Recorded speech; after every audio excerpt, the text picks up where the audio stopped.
Hola a todos, estamos aquí hoy reunidos para debatir sobre el proteccionismo, los aranceles y la política industrial. Para ello contamos con, con 4 expertos del tema.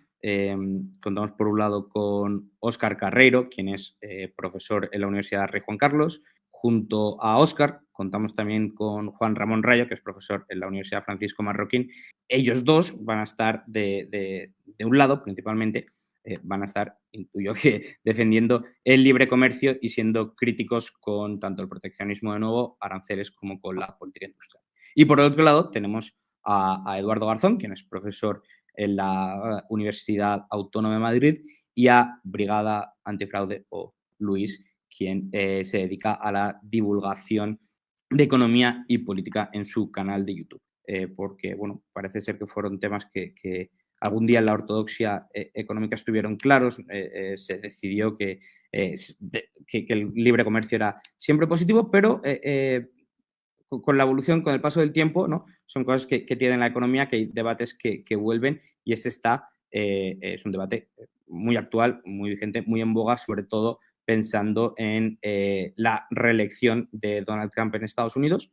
Y bueno, y veremos en qué, si tiene sentido que haya siempre el libre comercio, si siempre es beneficioso, si no, si el proteccionismo tiene su cabida en la economía, si puede ayudar a los países, igual como los aranceles, si pueden ser beneficiosos, o si la política industrial tiene cabida, y cuál de tener que haber una política industrial, cuál debería ser esta política industrial ideal. Mi posición es, como mencionabas, a favor del libre comercio, en contra de los aranceles, de las medidas proteccionistas y también en contra de todo tipo de política industrial. Y tú ya dijiste que eso representaba lo de la idea, ¿no?, de la ortodoxia dentro de la ciencia económica. No es que a mí particularmente me parezca demasiado relevante que una posición sea la mayoritaria o no. No creo que eso es lo que contribuye o no a la verdad de una teoría científica. Pero en cuanto a ese elemento sociológico, creo que todavía es o representa la posición ortodoxa. De hecho, mencionabas a Krugman, y Krugman recientemente, por ejemplo, en sus posts en Substack, hacía críticas a la idea de los aranceles y políticas proteccionistas en relación a las medidas propuestas por Trump. Por ejemplo, afirmaba que los aranceles amenazan la confianza global en América y que iban a resultar perjudiciales para la economía americana, y mencionaba cómo los aranceles al acero y al aluminio iban a incrementar el precio de esos bienes, iban a perjudicar a la industria, a la manufactura de Estados Unidos, iban también a hacerla menos competitiva y a provocar un descenso del empleo. Y eso representa la idea de que todavía economistas que en teoría no son especialmente defensores de libre mercado, en cuanto a la idea de comercio, sí suelen ser defensores del libre comercio. De la misma forma, otro famoso economista keynesiano, Paul Samuelson, tiene una anécdota bastante popular con un compañero suyo de la universidad, que era científico, era de las ciencias naturales, Stanislav Lem. Y Stanislav Lem, que no confiaba mucho en la economía, le hacía una demanda, ¿no?, a Samuelson de que le dijera una ley descubierta por la economía que fuera verdadera y que no fuera trivial. Y Samuelson, la respuesta que dio fue la ley de la ventaja comparativa. Decía que era una ley que era verdadera, que era algo que a través del análisis teórico mostraba un fenómeno de la realidad que una vez estudiado se hacía evidente, pero que no se hacía evidente a la gente que no hubiera realizado ese estudio teórico de la economía, y que por lo tanto no era trivial. Entonces, en ese sentido, en mi opinión, la mayor parte de la ortodoxia, al menos a nivel académico, es a favor del libre comercio. Y el impulso que se puede observar hacia el proteccionismo en la actualidad es más bien un impulso político. Es un impulso político que, en términos históricos, lo que se ve es que en ciertas épocas lo que suele haber es que el péndulo oscila más hacia una dirección de libre comercio y en otras oscila más hacia una dirección de proteccionismo. Por ejemplo, en lo que se conoce como la época de la globalización, que básicamente se identifica como que empieza al inicio de los años 80, lo que tuvimos fue una tendencia generalizada en todo el mundo hacia una mayor apertura comercial, que de manera curiosa coincide con un crecimiento económico enorme, no solo en países occidentales, sino especialmente en países de fuera de Occidente y países de lo que antes se llamaba el tercer mundo, lo que creo que también es un refrendo empírico de las ventajas del libre comercio. En cuanto al asunto de la política industrial, también estoy en contra de la política industrial y en muchas ocasiones está asociada a medidas proteccionistas. Ejemplos de eso serían, por ejemplo, la estrategia del desarrollo conocida como Import Substitution Industrialization, sustitución de importaciones, que resultaba básicamente una combinación de política industrial con proteccionismo y que fue la estrategia de desarrollo privilegiada en países latinoamericanos como la Argentina de Perón o en Brasil o en México o en países también africanos y algunos asiáticos como Bangladesh, y que en términos generales resultó un fracaso en todos esos países. Y la principal razón por la que me opongo a la política industrial es porque es fundamentalmente una forma de planificación central. Y esas formas de planificación central se van a enfrentar a todos los problemas conocidos de cualquier forma de planificación central, fundamentalmente el problema del cálculo económico, es decir, que en ausencia de precios o con la distorsión de precios por parte de la intervención gubernamental es imposible realizar una asignación racional de recursos y básicamente se fundamenta en la asignación arbitraria de dichos recursos por parte de las autoridades políticas.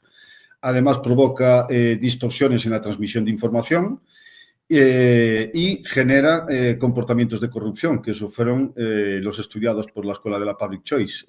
Genera lo que se conoce como rent seeking, en el sentido de que los empresarios pueden obtener rentas no a través de servir adecuadamente a los consumidores, de ofrecer mejores productos a menor precio, sino simplemente de obtener privilegios garantizados por el poder político, y eso contribuye a que gasten recursos para intentar obtener ese tipo de privilegios. Gracias, Víctor. Muy bien. Ahora, Eduardo. La moderación de este debate, que yo creo que puede ser muy interesante, espero que enriquecedor para todo el mundo que lo vea. Yo empezaré pues cuestionando un poco lo que decías al principio, Eduardo, de ese mensaje de Paul Krugman, ¿no? Como que ya todas las escuelas de pensamiento habían abrazado el libre mercado. Obviamente eso no es así. Muchas escuelas heterodoxas siempre lo han criticado, no matizado, sino criticado directamente. Y si hay dentro de la ortodoxia esa sensación, hasta hace muy poquito tiempo, después de Trump, que era un consenso, es porque se había reescrito la historia en los últimos años, concretamente los últimos 60, 70, 80 años. Porque antes de esa fecha se sabía muy bien, no solo por parte de los economistas, sino por parte de los dirigentes políticos, que los aranceles, entendido como una herramienta más de proteccionismo, entendida esta como una herramienta más de política industrial, era fundamental para lograr el desarrollo económico. Esto no es algo que diga yo porque sí, que ya sé que contradice la visión dominante en la economía, sino porque es la evidencia empírica que tenemos en todos los países a lo largo de toda la historia, y podríamos empezar desde Inglaterra, pasando por el Reino Unido, pasando por Estados Unidos, pasando incluso por Alemania, por Japón, por Corea del Sur, ahora China. Todos esos países que están altamente industrializados en determinados sectores, que dan buena cuenta de la alta competitividad en comparación con el resto de economías del planeta, lo han logrado gracias a una política industrial planificada en muy alto grado. Y esto es algo que, como digo, se sabía muy bien desde los primeros momentos. Es algo que te permite protegerte en un primer momento de la competición que te puede generar unos productos de otros países que son más competitivos, porque tengan mejor precio, porque tengan mejor calidad. Y cuando tú ya te has protegido de esa competencia y te ha dado tiempo a generar tu propia industria para que sea lo suficientemente competitiva, entonces sí tiene sentido que vayas quitando los aranceles. La evidencia histórica nos demuestra eso. En un primer momento, Inglaterra no tenía un componente económico muy desarrollado, por ejemplo, en comparación con Flandes. Estoy hablando del siglo XIV. Flandes ya tenía una protoindustria textil que elaboraba la lana que importaba de Inglaterra, y en los propios dirigentes políticos de Inglaterra dijeron, esta gente saben hacer cosas que nosotros no. Se pusieron manos a la obra aplicando política industrial muy decidida, que era aranceles, también espionaje industrial, secuestrar incluso a los técnicos que estaban en Flandes y otro tipo de medidas encaminadas a proteger su propia industria, desarrollarla, aprender lo mismo e incluso acabar superando o al menos estando en el mismo nivel que Flandes. Esa fue la única posibilidad que tuvo Inglaterra para lograr su industrialización o una primera industrialización. Si hubiese existido el Fondo Monetario Internacional en esa época, instando a que abriera sus fronteras comerciales, jamás Inglaterra se hubiese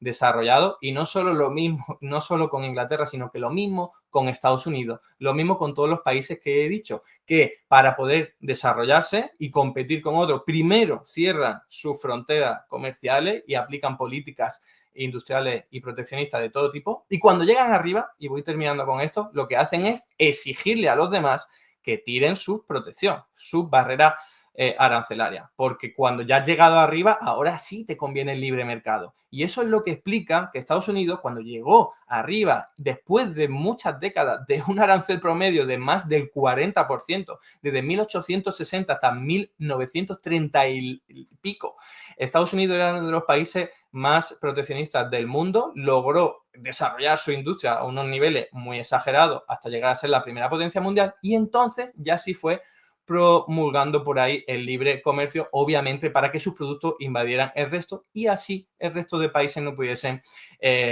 competir. Así que lo que vemos hoy día es que le han arrebatado la tostada en determinados sectores, me estoy refiriendo sobre todo a China, y entonces Estados Unidos, que no es nada tonto ninguno de sus dirigentes políticos, por mucho que se diga, dicen: esto ya no nos beneficia. Ahora lo que tenemos que hacer es protegernos frente a productos que han sido más competitivos. Exactamente lo mismo que hicieron a lo largo de la historia para poder desarrollarse.